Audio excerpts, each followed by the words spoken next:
Joining me now, Trump National Diversity Coalition Vice Chair, the one and only Brunell Donald-Kyei. So good to see you again. First of all, congratulations. Are you surprised at the media's first reaction to Donald Trump's victory, Brunell? God bless you and God bless America. They should have been surprised. I think I told you, Liz, it was going to be a victory. I knew that 76% of Americans wanted change, and they were hurting, they were hopeless, they felt forgotten and voiceless, and I knew that they would go into that voting booth and they would raise their voices very loud and vote in favor of change, Donald J. Trump, and that's what happened. Brunell, when did you first sense that change was coming last night? From the minute I woke up. I knew, I just sensed that Donald Trump was going to win. When he asked for the African-American vote, he humbled himself. When he was, going up and down the nation, visiting states 18 and 20 times, he was like the Energizer Bunny. And I felt, in his tone, in his voice, in his demeanor that he meant well for the nation. And so yesterday, I just knew.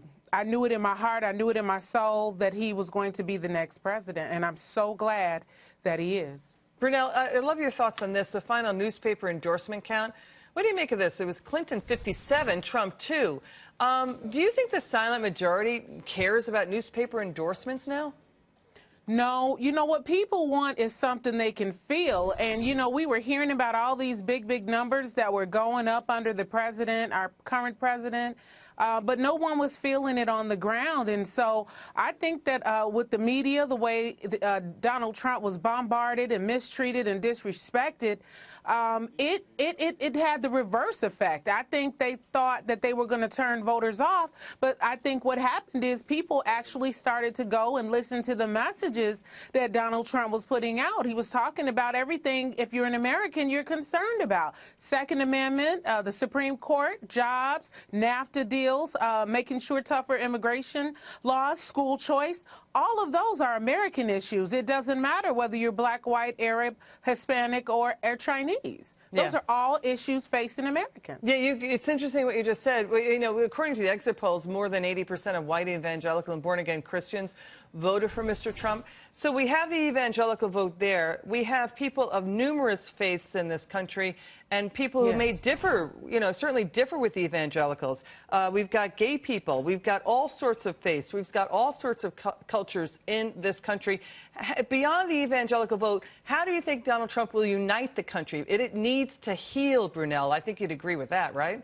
Oh, I've been telling you that every time I come on here. The nation wants to heal. I think that now that Donald Trump has been, proclaimed the president-elect, that the president and Hillary Clinton and other people who were so vocal against him are now extending the hand of friendship.